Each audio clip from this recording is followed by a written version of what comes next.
పుస్తకాన్ని మన ముందు ఉంచారు.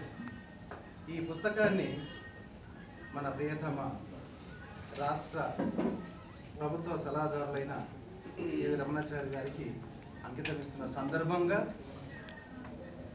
ఈ పుస్తకంలో ఉన్న తాత్వికత గురించి మనము మాట్లాడుకోవాల్సిన విషయంకి వచ్చినప్పుడు తన జీవితంలో ఎదురుపడిన భవిష్యత్తు పరిణామాల గురించి కానీ తాను ఎదుగుతున్న విషయమే కానీ ఈ సమాజం ఎలా ఉండాలి, ఈ సమాజం ఎలా ఉంటే బాగుంటుందని ఈ శతకంలో మనకు చాలా ఖండికలు మనకు తను రాసుకొచ్చాడు. ఒక్కొక్క ఖండికను మనము చదివినప్పుడు మనము గొప్పగా ఫీల్ అవుతాం.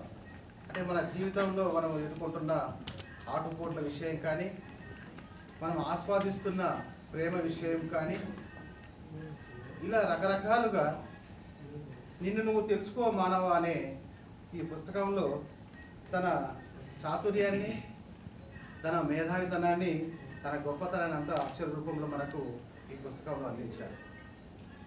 ఇలాంటి ఈ పుస్తకంలో ఒక చోట తను అంటాడు అమ్మ గురించి, అమ్మ గర్భమే ఆదిలోకమని, అమ్మ మాటయే పరమ వేదమని, అమ్మ ఒడియే మొదటి బడి అని, అమ్మ సేవయే దైవ సేవయని, నిన్ను నువ్వు తెలుసుకో మానవ నీలోనే మాధవుడున్నాడని. ఇలా సాగుతుంది ఈ పుస్తకంలోని ఖండికలన్నీ.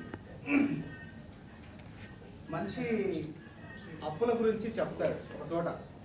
అప్పులు చేయకు తిప్పలు పడకు, అప్పులు చేయకు తిప్పలు పడకు, వాదములాడక ఖేదము చెందకు, చేయి చాచితే చేవజారును, వాదము పెరిగితే వరుస మారును, నిన్ను నువ్వు తెలుసుకో మానవ నీలోనే మాధవుడు ఉన్నాడని అని చెప్పేసి ఒక చోట అంటారు. అట్లాగే మరో చోట ఎదలో మంట దేహం చేటు, ఎదిగే కొద్దీ ఒద్దిక పెంచు, ఎదలో మంట దేహం చేటు, ఎదిగే కొద్దీ ఒద్దిక పెంచు, మనసు మంటలే కలహ కారణం, ఎదిగే మనసులు లోక పూజితం అంటారు. ఇలా ప్రతి పేజీలో, ప్రతి ఖండికలో, ప్రతి పేజీ అనే కాకుండా ప్రతి ఖండికలో కూడా మనం తెలుసుకునే విషయాన్ని, మనం తెలుసుకోవాల్సిన తత్వాన్ని, మనం తెలుసుకోవాల్సిన అవసరాన్ని ఈ పుస్తకంలో మనకు అందించిన సురేష్ కుమార్ గారి గొప్పతనం మనకు కనిపిస్తుంది. అసలు విషయానికి వచ్చినప్పుడు ఈ పుస్తకాన్ని రమణాచారి గారికి అంకితం ఇవ్వడం ఏమిటి అని అనుకున్నప్పుడు నాకు కలిగిన అనుభూతి, నాకు కలిగిన ఆలోచన, ఒక పుస్తకాన్ని ఒక వ్యక్తికి అంకితం ఇస్తున్నప్పుడు ఆ వ్యక్తి తన పట్ల ఉన్న పూజ్యభావం కానీ, ఆ వ్యక్తి పట్ల తనకున్న అభిమానం కానీ, ఆ వ్యక్తి తన జీవితానికి ఎన్ని రకాలుగా అంచెలంచెలుగా ఎదగడానికి అవకాశం ఇచ్చిన పరిస్థితులు కానీ, ఎంతో తన ఆ వ్యక్తి పట్ల పెంచుకున్న ప్రేమను పంచుకోవటానికి, తన ప్రేమను చాటుకోవటానికి ఒక గొప్ప వ్యక్తికి అంకితం ఇవ్వడం అనేది జరుగుతూ ఉంటుంది. అలాంటి సందర్భమే ఇది. సురేష్ కుమార్ గారు రమణాచారి గారి ఎంత గొప్ప శిష్యుడు అంటే తను చెప్పుకున్న మాటలు మనం ఒకసారి చదివినట్టయితే ఎన్నో ఏళ్ళుగా, 2 దశాబ్దాలుగా తన సలహాలను పాటిస్తూ ఒక మంచి జీవితానికి, మంచి భవిష్యత్తుకు పునాదులు వేసుకునే అవకాశం కలిగించిన రమణాచారి గారి పట్ల తనకున్న మంచి గొప్ప భావన మనకు ఈ పుస్తకంలో తన ముందు మాటలో మనకు కనిపిస్తుంది. అంటే ఒక మంచి వ్యక్తికి అంకితం ఇవ్వడం అనేది తన హృదయంలో తాను ఇష్టపడి ఈ పుస్తకం పలానా వ్యక్తికి ఇస్తేనే సముచితంగా ఉంటుంది అన్న ఆలోచన కలిగినప్పుడే, ఆ వ్యక్తి పట్ల తనకున్న ఆరాధన పెరిగినప్పుడే ఇలాంటి అంకితోత్సవాలు జరుగుతూ ఉంటాయి. ఇలాంటి సందర్భంగా ఈ పుస్తకాన్ని రమణాచారి గారికి అంకితం ఇవ్వడం అనేది సురేష్ గారి గొప్పతనాన్ని నేను మెచ్చుకోక తప్పదు. అయితే ఈ ఖండికలు చదివిన తర్వాత, ఈ ఖండికలను చదివిన తర్వాత నాకు ఖండిక రాయాలనిపించింది. ఏమిటి అంటే రమణాచారి గారి గురించి నేను ఒక రెండు నిమిషాలు చెప్పాలి. మార్చి 30వ తారీఖు నాడు విశాఖపట్నంలో సమాచారం పత్రిక ఒక సభకి మేము వెళ్తున్నప్పుడు ట్రైన్లో ఒక వ్యక్తికి ఫోన్ వచ్చింది. ఆ ఫోన్ తీసుకొని సంతోషపడిపోతున్నాడు. సంతోషపడుతూ కాలు కలిపి అవతల వ్యక్తితో మాట్లాడుతున్నాడు. ట్రైన్ ప్రయాణం చేస్తున్నాం మేము. రాత్రి 10-10:30 ప్రాంతంలో ఆ వ్యక్తి అవతల వ్యక్తితో ఏమంటున్నాడంటే, సుబ్బారావు చారి గారు ఓకే అని చెప్పేసి అంటా ఉంటే, చారి గారు ఓకే అంటే మాకు అర్థం కాలేదు.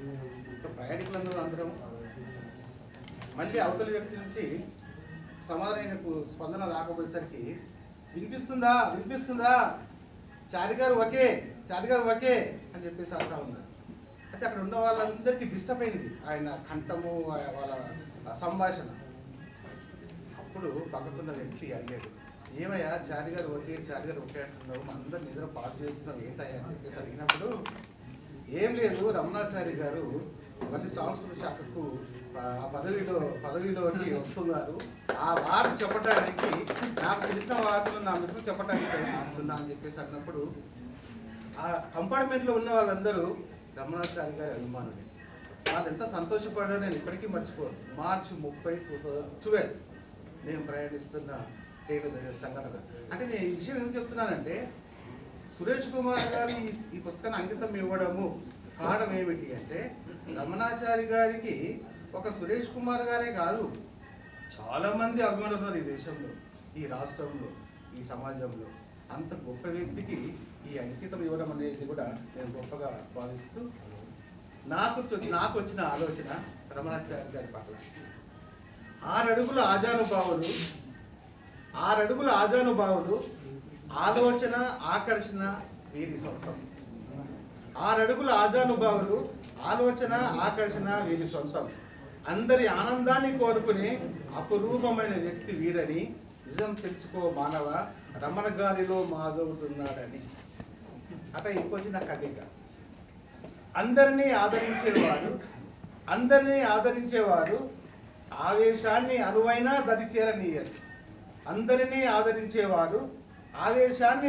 దరిచేరనీయరు. మనిషికి మనిషే అని నమ్మేవారు మానవత్వానికి ప్రతిరూపమైన వారని నిజం తెలుసుకో మానవ, రమణ గారిలో మాధవుడున్నాడని. ఇలా రమణాచారి గారు ఈ రాష్ట్ర ప్రభుత్వానికి సలహాదారు అయినప్పటికీ అందరి దృష్టిలో రమణాచారి గారు నా మనిషి అన్న ఫీలింగ్ పెంచుకుంటున్న సమాజం ఇది. అట్లాగే రమణాచారి గారు కూడా ఎవరిని కూడా ఇబ్బంది పెట్టకుండా ప్రతి వ్యక్తిని గౌరవించే తత్వం ఆయనలో ఉంది. కాబట్టి ఈరోజు రమణాచారి గారి అభిమానించే శాతం రోజు పెరుగుతుందని నమ్ముతూ ఈరోజు ఈ అంకితోత్సవ సభ సందర్భంగా సురేష్ కుమార్ గారిని అభినందిస్తూ రమణాచారి గారి పెద్దలకు నా శుభాకాంక్షలు తెలియజేస్తూ ముగిస్తూ, ఆయన అభిమానించే శాతమే కాదండి, ఆయన ఒక ఉపన్యాసం ఇచ్చాడంటే ఏ సభలోనైనా సరే అది ఒక మనం ప్రచురణ చేసుకుని దాన్ని నంబర్ ఆఫ్ టైం చదువుకుని దాంట్లో ఎంతో విజ్ఞానాన్ని సముపార్జించవచ్చని నా భావన. అన్నీ ఆయన మాట్లాడిన ఉపన్యాసాలన్నీ కలిసి ఒక బుక్ వేస్తే బాగుంటుందని ఎప్పటి నుంచో రమణాచారి గారితో నేను విన్నవించుకుంటూ ఉంటాను. కానీ అది ఆ కార్యాచరణ చేసిన దాఖలాలు ఏమి నాకు కనిపించలేదు. ఇప్పటి నుంచి అయినా సరే వారి ఉపన్యాసం వృధా కాకూడదు, దాన్ని ఎలాగైనా సరే ప్రచురణ యోగ్యంగా మలుచుకోవాలని. ఎందుకంటే అంత గొప్పగా ఆయన ఈ దశాబ్దంలో నేను అక్కినేని నాగేశ్వరరావు గారు నోటి వెంట విన్నాను, నంబర్ 1 ఉపన్యాసం ఎవరిస్తారు అంటే డాక్టర్ కేవి రమణాచారి గారు అని ఆయన చెప్పగా నేను నాతో చెప్పారు లాస్ట్ ఇయర్ కూడా. అందుకని నేనే సాక్ష్యం దానికి. అటువంటి రమణాచారి గారు అభిమానులు ఎంతోమంది ఉన్నారు. తెలుగు జాతి యావత్తు కూడా ఆయన అభిమానిస్తారు. ఇప్పుడు మెట్రో ఈవినింగ్స్ కాళిదాస్ గారు వారు సందేశం అభినందనలు తెలియజేస్తారు. ముందుగా రమణాచారి గారికి అన్ననాలా, అత్మీయుడు అనాలా, గురువు అనాలా, నా గాడ్ ఫాదర్ అనాలా, అన్నింటికి అతనే. వేరే మాటలు కూడా రావట్లేదు. నేను జర్నలిస్ట్గా పనిచేశాను తప్ప ఈ ఉపన్యాసాలు అన్న సురేష్ గారి లాగా మాట్లాడడం నా చేదన అవ్వదు. సురేష్ గారు ఆసిఫాబాద్ తెల్లంపల్లి పక్క ఊరు కూలీలు.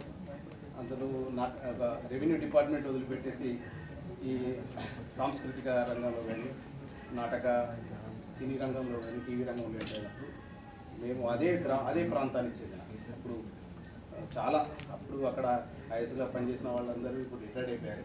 అప్పటి నుంచి ఉండే పరిచయాలు సురేష్ గారు ఈ బుక్ నాకు అసలు కలవలే పర్సనల్గా అన్నా ఇట్లా నేను బుక్ రమణాచార్య గారికి అంకితం ఇస్తున్నా అంటే అంతకన్నా గొప్ప విషయం మరి ఒకటి ఉంటుందని అనుకోవట్లేదు.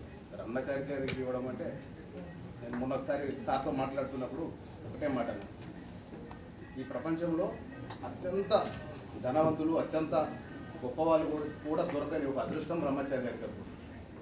సాక్షాత్తు వెంకటేశ్వర స్వామి గర్భగుడిలో కనీసం 100 గంటలు గడిపిన ఆ పాదాలు, ఆ అవకాశం ఎవరికి రాదు. మామూలుగా అవకాశం వచ్చిన వ్యక్తి మహోన్నతుడు. ఎందుకంటే అంతటి మనము ఈ కలియుగ దైవం అనేవారినైతే వెంకటేశ్వర స్వామి అంటున్నాము, ఆయన ప్రత్యక్షంగా సేవ చేసుకొని ఆ గర్భగుడిలో ఆ మూల విరాట్ దగ్గర కూర్చొని సేవ చేసినంత పుణ్యం ప్రపంచంలో నేను అనుకుంటున్నాను. నాకు ఇప్పటివరకు ఉండే ఐఏఎస్ ఆఫీసర్లలో ఈఓలుగా పనిచేసిన వాళ్ళలో చాలా మంది పరిచయాలు ఉన్నాయి. దాదాపు ఒక 50 మంది ఐఏఎస్లు ఉంటే అందులో ఈఓగా పనిచేసిన 10 మందిలో, అందులో ఇప్పటి వరకు కూడా రమణాచార్య గారు చేసినన్ని అక్కడ ఉండే పరిస్థితులను కానీ కైంకర్యాలు కానీ దైవ సన్నిధిలో ఉన్న వ్యవహారాలు కానీ దాంతో వచ్చిన అంత పెద్ద మహానుభావుడికి ఒక పుస్తకాన్ని అంకితం ఇవ్వడం అంటే ఇది చంద్రుడికి ఒక నూల్బోగు మాత్రమే.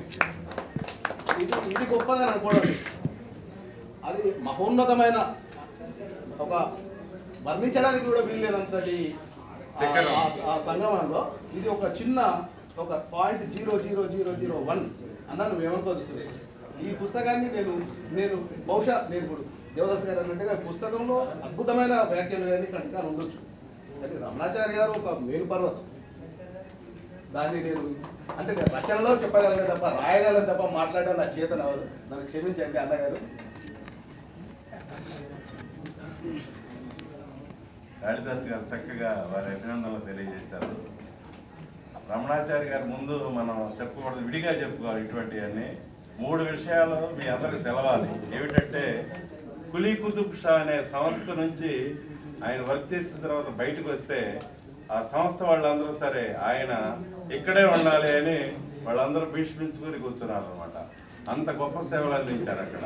ఆ తర్వాత సాంస్కృతిక శాఖ నుంచి ట్రాన్స్ఫర్ అయినప్పుడు అన్ని సాంస్కృతిక సంస్థలు మాకు వీరే ఉండాలి అని ముఖ్యమంత్రి దగ్గరికి వెళ్ళి అడిగిన రోజులు ఉన్నాయి. అంతేకాదు హౌసింగ్ బోర్డు దాదాపు మూసైపోతుంటే రమణాచార్య గారు వచ్చి దాన్ని బతికించి ఒక మలేషియా టౌన్షిప్, ఒక సింగపూర్ టౌన్షిప్ లాంటివి నిర్మించి దానికి ఇప్పుడు డబ్బులు వచ్చే పద్ధతిలో దాన్ని నిలిపారు. అలాగే ఖాదీ అండ్ విలేజెస్ ఒకటేమిటి, ఆయన ఎక్కడికి వెళ్ళినా సరే అద్భుతం. అటువంటి మహానుభావులు వారికి ఈరోజు టి సురేష్ కుమార్ గారు ముందుగా అంకితం ఇస్తున్నారు పుస్తకాన్ని. విష్ణుప్రియ గారు, విష్ణుప్రియ మీరు అంటే విష్ణుప్రియ మీరు పాడుతున్నా విష్ణుప్రియ ఎక్కడ రండమ్మా విష్ణుప్రియ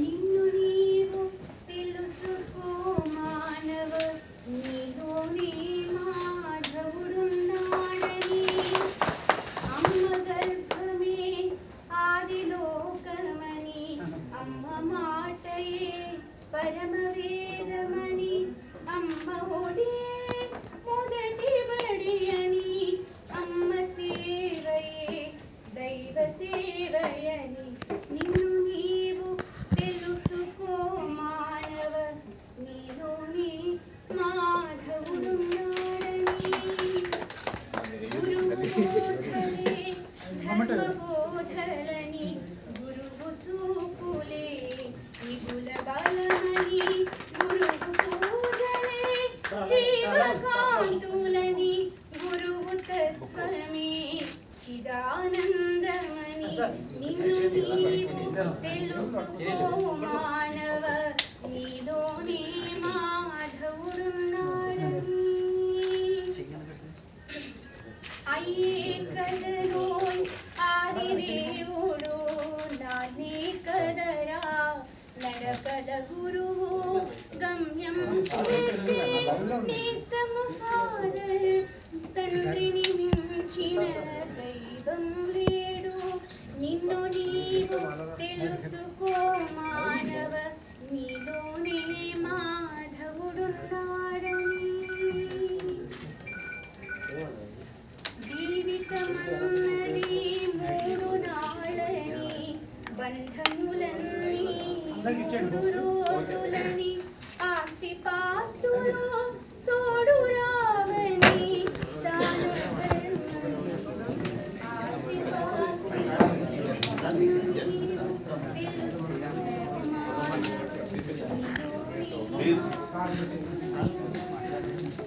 ప్లీజ్ సురేష్ కుమార్ గారు